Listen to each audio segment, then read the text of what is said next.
Hello મિત્રો, આપનું સ્વાગત છે એક નવા વિડીયોમાં। આજનો ટૉપિક છે કે જીપીએસસીની તૈયારી કઈ રીતે કરવી। તો વિડીયોમાં અંત સુધી બન્યા રહેજો, આપને ઘણું બધું જાણવા મળશે।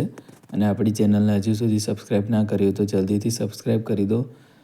કોઈ પણ આ વિડીયો તમને જો મળ્યો હોય, તમે કોઈ સ્ટુડન્ટ હોય, એના માતા પિતા હોય, ભાઈ બહેન હોય કે સ્ટુડન્ટ પોતે હોય, આ તમને બધાને કામ આવશે। તમારા ફેમિલીમાં કોઈ પણ ગ્રેજ્યુએટ હોય એને તમે આ વિડીયો શેર કરજો, એમને થોડુંક નોલેજ મળશે ને જીપીએસસી શું છે, કઈ રીતે તૈયારી કરાય, એમાં એમને થોડું ગાઈડન્સ મળશે। તો ચેનલને જલ્દીથી સબસ્ક્રાઈબ કરી દો અને જેટલા પણ તમારા ફ્રેન્ડ ફેમિલી મેમ્બર હોય એ બધાને આ વિડીયો શેર કરી દેજો। જીપીએસસીની તૈયારી શરૂ કરતાં પહેલાં જીપીએસસી શું છે એ તમારે જાણવું જોઈએ। ગુજરાત પબ્લિક સર્વિસ કમિશન, આમાં અલગ અલગ એક્ઝામ હોય છે। તો આજે જે આપણે વાત કરશું એ ક્લાસ 1-2ની જે સિવિલ સર્વિસની પરીક્ષા છે એના વિશે વાત કરશું, જેમાં મોસ્ટલી આપણે ડેપ્યુટી કલેક્ટર, ડીવાયએસપી બધું બનતા હોય છે, એ એક્ઝામની વાત કરશું। જીપીએસસી ક્લાસ 1-2ની પરીક્ષાના 3 ફેઝ હોય છે, 3 તબક્કા હોય છે। પહેલો તબક્કો હોય પ્રિલિમ્સ પરીક્ષા, બીજો હોય મુખ્ય પરીક્ષા અને ત્રીજું હોય ઇન્ટરવ્યૂ। કોઈ પણ સ્નાતક એટલે કે ગ્રેજ્યુએટ હોય એ આ એક્ઝામ આપી શકે છે। આપણે હવે સીધા મેઇન મુદ્દા પર આવી જઈએ।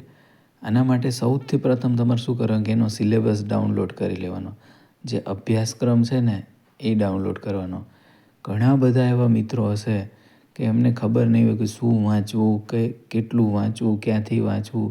જીપીએસસી તો બહુ અઘરી એક્ઝામ છે, એમાં તો એટલું બધું નોલેજ જોઈએ તમારે કે સ્કાય ઇઝ ધ લિમિટ, આમ એટલું બધું વાંચવું પડે ને કે આમ દરિયા જેટલું વાંચવું પડે, એવું મિસકન્સેપ્શન ઘણાને હોય છે। જોકે હવે અવેરનેસ આવી ગઈ છે એટલે વાંધો નથી, પણ જો તમને પણ એવું લાગતું હોય તો પહેલાં સૌપ્રથમ તમારે એનો સિલેબસ ઉઠાવવાનો છે।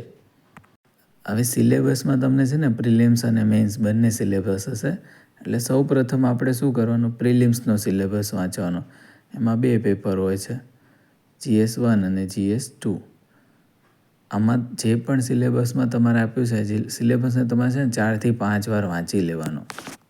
સાદી ભાષામાં કહું ને તો સિલેબસને તમારે ગોખી નાખવાનો છે। સિલેબસનો એક એક શબ્દ જે છે ને એ તમને યાદ હોવો જોઈએ। જો આટલું તમે કરી લેશો ને એટલે તમે 50% તો તમે યુદ્ધ જીતી ગયા છો। કેમ કે ઘણા એવા વિદ્યાર્થીઓ છે ને આખું સિલેબસ જ નથી ખબર હોતી, બસ જીપીએસસીની તૈયારી કરવી છે એટલે સીધું વાંચ્યા કરે અને કાંઈ એમ ના જોઈએ કે સિલેબસમાં કેટલું કીધું છે। સિંધુ ખીણની સભ્યતા ઇતિહાસમાં પૂછવાનું છે તો એમાં કેટલું પૂછવાનું છે, કેટલા ટૉપિક છે, આટલું જ વાંચવાનું હોય કે એમાં આખી બુક્સ 300 પેજની ના વાંચવાની, ટૉપિક વાઇઝ તૈયારી કરવાની હોય, તો તમે જરૂરથી સફળ થશો। પછી તમારે શું કરવાનું, સિલેબસ તમે વાંચી લીધો, પછી તમે પ્રિલિમ્સનો વાંચો, હવે તમે મેઇન્સનો સિલેબસ વાંચો। મેઇન્સમાં કયા કયા સબ્જેક્ટ છે, કેટલા પેપર છે। એમાં મુખ્યત્વે 6 પેપર હોય છે, ગુજરાતી ભાષા, અંગ્રેજી ભાષા, નિબંધનું સામાન્ય અભ્યાસ 1, 2 ને 3। મિત્રો, તમે જો ફર્સ્ટ ટાઈમ તૈયારી કરતા હોય ને કે તમને જીપીએસસી વિશે કાંઈ જ ખબર નથી, તમારે પહેલી જ વાર જીપીએસસીની તૈયારી કરવા જઈ રહ્યા છો, તો તમારે શું કરવાનું, જો તમે એફોર્ડ કરી શકતા હોય તો ક્લાસીસ જોઈન કરી શકો છો। અને જો એફોર્ડ ના કરી શકતા હોય, એવું કંઈ જરૂરી નથી કે ક્લાસીસ જ જોઈન કરવા, તમે સેલ્ફ સ્ટડી પણ ઘરે બેસીને કરી શકો છો। યુટ્યુબમાં ઘણી બધી ચેનલ્સ છે, ઘણા બધા પ્લેટફોર્મ્સ છે જે તમને ઓનલાઈન કોચિંગ આપે છે, એ તમે એનો લાભ લઈ શકો છો। હવે તમે સિલેબસ વાંચી લીધા બંનેના, હવે તમે જો સાવ બેઝિક અને સાવ નવા જ હોય જીપીએસસીની તૈયારીમાં, તો તમારે શું કરવાનું કે સબ્જેક્ટ વાઇઝ વાંચન સ્ટાર્ટ કરવાનું। આપણે જે પ્રિલિમનો અભ્યાસક્રમ છે સિલેબસ, એનો પહેલો ટૉપિક ઉપાડવાનો કે સિંધુ ખીણની સભ્યતા। હવે આના માટે શું કે તમે ધોરણ 10, 11, 12ની આપણે ગુજરાત પાઠ્યપુસ્તકની બુક હોય ને ઇતિહાસની, એમાં સિંધુ ખીણની સભ્યતા વિશે આપ્યું હશે, એ તમારે વાંચી લેવાનું, એને શાંતિથી વાંચવાનું, એટલે તમારે છે ને બેઝિક કોન્સેપ્ટ ક્લિયર થશે। આ જીપીએસસીની તૈયારી માટે છે ને તમારે જે સરકારી પ્રકાશનો હોય ને તેનો મહત્તમ ઉપયોગ કરવાનો. એટલે જ્યારે પણ તમારો એ ડેટા છે ને ઓથેન્ટિક કહેવાય. તમને જે પણ સવાલ પૂછાય તો તમે એનો જવાબ જે સરકારી પ્રકાશનો અથવા પાઠ્યપુસ્તક હોય એમાંથી જો તૈયારી કરી હશે તો તમને બેનિફિટ રહેશે. તમે રેફરન્સ બુક તરીકે ઘણી બીજી બુક હોય છે એને પણ વાંચી શકો છો. બેઝિક કોન્સેપ્ટ ક્લિયર કરવા માટે તમે આપણે ગુજરાત પાઠ્યપુસ્તકની બુકો વાંચી શકો છો. અને જો અંગ્રેજીમાં અથવા હિન્દીમાં વાંચવી હોય તો NCERTની પણ બુક્સ ભારતના ઇતિહાસ માટે અને એના માટે વાંચી શકો છો તમે. ઘણા પ્રકાશનો પણ હોય છે, એની પણ બુક સારી હોય છે. પણ જો સાવ નવા હોય ને તો તમારે આ પાઠ્યપુસ્તકોથી તૈયારી સ્ટાર્ટ કરવી જોઈએ. અને એમાં બહુ સારી ભાષામાં આપેલું હોય છે ને તમને સમજણ અને મજા આવશે વાંચવાની. હવે ઘણાને પ્રશ્ન થશે કે કેટલા કલાક વાંચવું જોઈએ, કે આ તો GPSC છે તો એમાં તો બહુ વાંચવું પડશે, 16 કલાક 18 કલાક. મિત્રો, એટલું બધું કાંઈ વાંચવાનું નથી હોતું.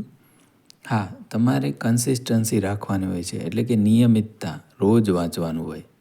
એવું નહીં કે એક દિવસ 15 કલાક વાંચી લીધું અને બીજા દિવસે અડધી કલાકે ના વાંચ્યું, એવું નહીં. રોજ 2 કલાક વાંચો તો રોજ 2 કલાક વાંચવાનું. રોજ 4 કલાક વાંચો તો રોજ 4 કલાક વાંચવાના. પછી બધું સાઈડમાં મૂકીને જ્યાં સુધી આપણે એક્ઝામ ક્લિયર ના કરીએ ત્યાં સુધી ચોટલી બાંધીને બેસી જવાનું. રોજ વાંચવાનું છે. હવે મટીરિયલ કેટલું ભેગું કરવાનું, એટલે જ્યારે નવા હોય ને GPSCની તૈયારી કરતા હોય એટલે જેટલી પણ બુકો મળતી હોય ને GPSC રિલેટેડ બધી બુક્સ લઈ આવશે. આખું આમ છે ને કબાટ ભરી નાખશે. કે ડેસ્ક હોય ને તો તમને થપ્પે થપ્પા દેખાશે કે ઇતિહાસની 3-4 બુક ને જિયોગ્રાફીની 4-5 બુક ને આર્ટ એન્ડ કલ્ચરની બુક ને મેથ્સની રિઝનિંગની ઘણી બધી બુકો આમ તમે જુઓ ને તો ટેબલ ભર્યું જ હોય. હવે આપણે કંઈ અહીંયા એવું નથી બતાવવાનું કે મેં આટલી બધી બુક વાંચી છે. આપણે તો જે સિલેબસમાં પૂછાયું છે ને બસ એટલું જ વાંચવાનું છે. ટૉપિક વાંચવાનો છે, બુક વાંચવાની નથી. 500 પાનાની, 1000 પાનાની, 100 પાનાની કોઈ બુક વાંચવાની નથી. આપણો ટૉપિક હોય એ 5 પાનામાં પૂરો થઈ જતો હોય તો આપણે 5 પેજ જ વાંચવાના છે. હા, તમારે રિવિઝન વારંવાર કરવાનું છે. સિંધુ ખીણની સભ્યતા વિશે આપણને ઓવરઓલ બધું નોલેજ આવી જાય એટલું તમારે એ ટૉપિકમાં જેટલા પણ પૂછાયા છે એ બધું આવડી જાય એટલું વાંચવાનું છે એ ટૉપિક વિશે. હવે પછી એની છે ને નોટ્સ બનાવે. નોટ્સ વિશે આપણે એક અલગથી વિડીયો બનાવશું.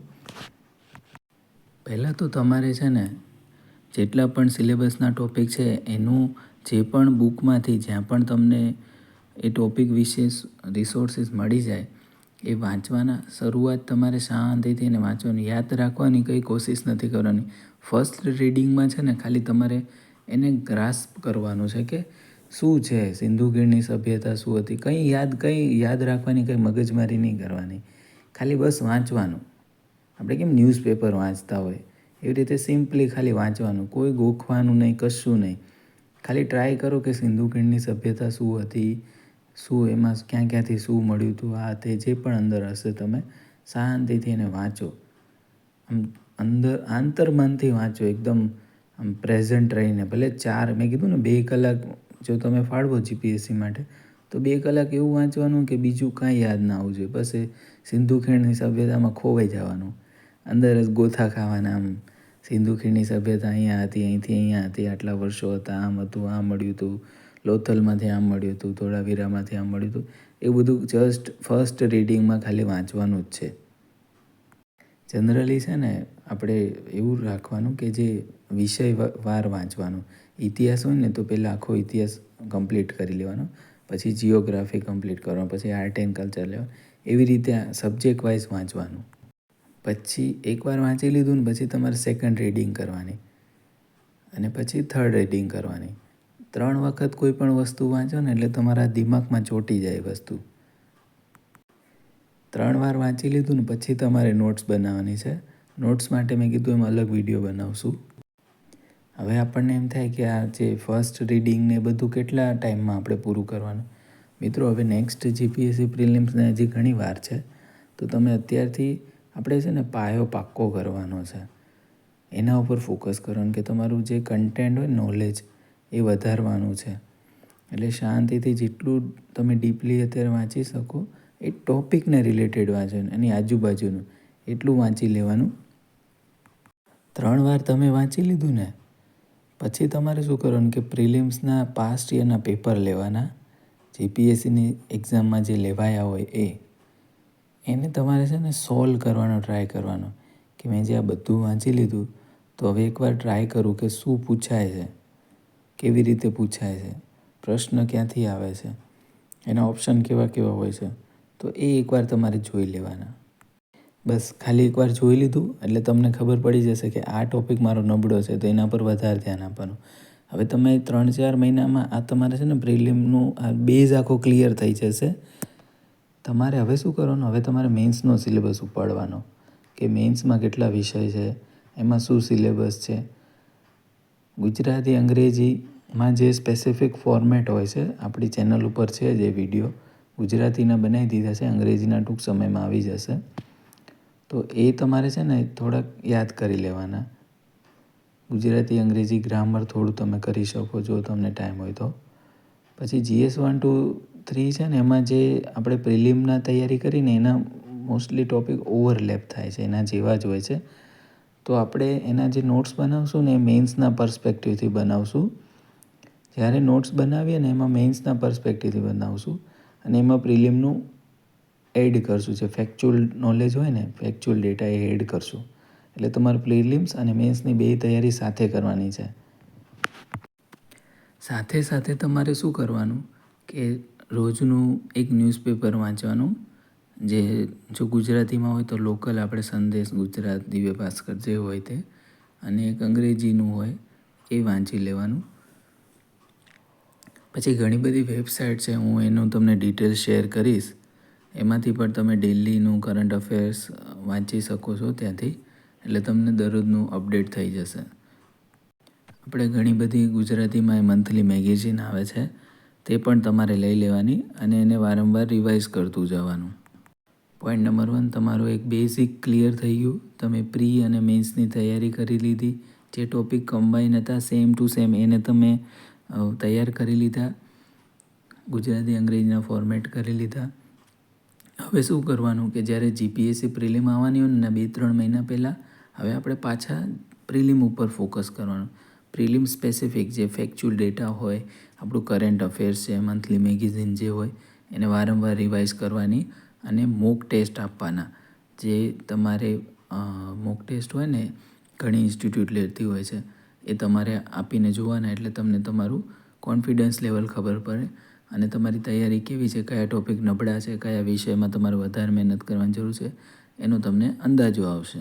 મિત્રો, અત્યાર સુધી તમે જો વિડીયો સાંભળ્યો હોય ને તો તમને એમ લાગશે ઓહો આટલું બધું કરવાનું, આટલો બધો ટાઈમ.